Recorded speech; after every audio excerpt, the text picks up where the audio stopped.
कोई कल्पना कर सकता है? इस पवित्र नाथद्वारा की धरती पर, इस हल्दी घाटी की धरती पर, यहाँ जो माताएं बहनें बैठी हैं, उनको राजस्थान की उन माताओं बहनों की पीड़ा है जिनके साथ जिस तरीके का अन्याय और अत्याचार होता है। यहाँ जो लोग बैठे हैं जिनको नौजवानों की पीड़ा से ताल्लुक है, जो नौजवान नौकरी की आस में आत्महत्या कर लेता है, उसका दोषी कौन है? यही अशोक गहलोत की सरकार है। जो भ्रष्टाचार है, इस गरीब के जमीर के पैसे का, जनता का पैसे का है, उस भ्रष्टाचार के खिलाफ कोई खड़ा हुआ है तो भारतीय जनता पार्टी का कार्यकर्ता खड़ा है। इस भ्रष्ट सरकार को उखाड़ने का ऐलान भी हल्दी घाटी की धरती से करना जरूरी है। आपने देखा होगा किस तरीके से कोई रोटी कोई मांगे, भूख से बिलखती अबला, उसको बलात्कार का दंड मिले। कोई नौजवान जो परीक्षा देने के लिए जाए, अपने माँ बाप के परिश्रम के पैसे से कोचिंग करने के लिए जाए, और जब परीक्षा के केंद्र पर जाता तो पता लगता पेपर लीक हो गया।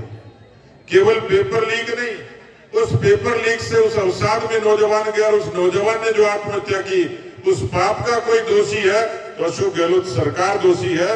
हल्दी घाटी की माटी उसको दोष के दंड का भागी बनाने के लिए पूरे तरीके समर्पित भाव से भारतीय जनता पार्टी की सेना काम करेगी। मुझे लगता है 2023 का सूरज आज जब उदय हुआ, आपने उस सूरज को देखा होगा, उसकी लालिमा को देखा होगा, उसकी ताकत को देखा होगा, उसकी ऊर्जा को महसूस किया होगा। मैं महसूस करता हूं कि इस हल्दी घाटी की धरती से ये ऐलान करता हूं, ये भरोसा करता हूं कि 2023 का पहला सूरज जब होगा वो भारतीय जनता पार्टी की ताकत के साथ होगा।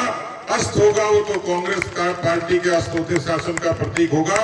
मैं पूरे विश्वास के साथ कहता हूं, हमारे सारे मोर्चे, पार्टी के मंडल के सभी लोग, पार्टी के सभी पदाधिकारी, सभी जनप्रतिनिधि, सभी विधायक, सभी पूर्व विधायक, सभी मोर्चों के जिला अध्यक्ष, सभी मोर्चों के हमारे मंडल अध्यक्ष, पूरी ये ताकत जब एकजुट होकर खड़ी होगी तो निश्चित रूप से केवल नाथद्वारा की यहाँ चर्चा होती कि नाथद्वारा कमजोर है, नाथद्वारा में कामयाबी नहीं मिलती, लेकिन मुझे पूरा भरोसा है, सुरेंद्र सिंह जी ठीक कह रहे थे कि 303 दिन बाकी है।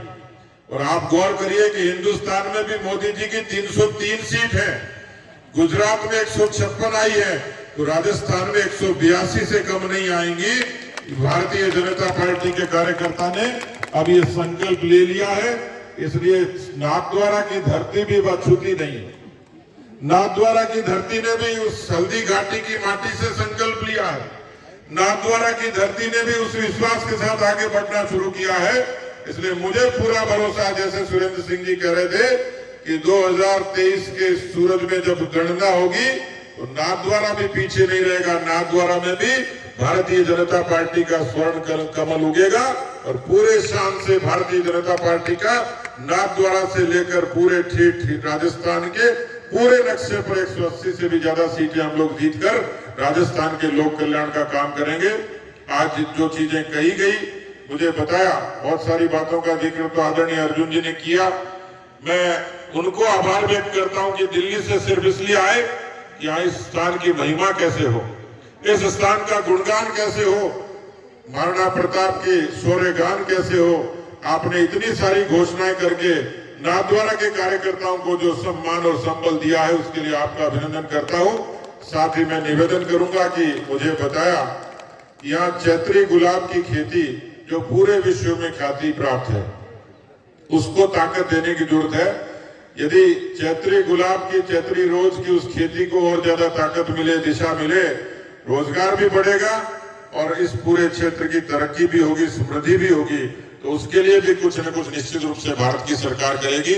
आप सब लोगों को मैं प्रदेश भारतीय जनता पार्टी की तरफ से अभिनंदन करता हूं कि हल्दी घाटी की ये रज लगाकर हम मोदी जी के राष्ट्रवाद के मंत्र के साथ आगे बढ़ेंगे, और केवल नाथद्वारा नहीं, पूरे राजस्थान के नव निर्माण के लिए 8 करोड़ जनता के लिए समर्पित भाव से काम करेंगे।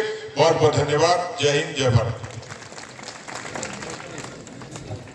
अब मैं माननीय प्रदेश अध्यक्ष जी और केंद्रीय मंत्री जी, प्रदेश महामंत्री जी से निवेदन करूंगा, हमारे कोरोना काल में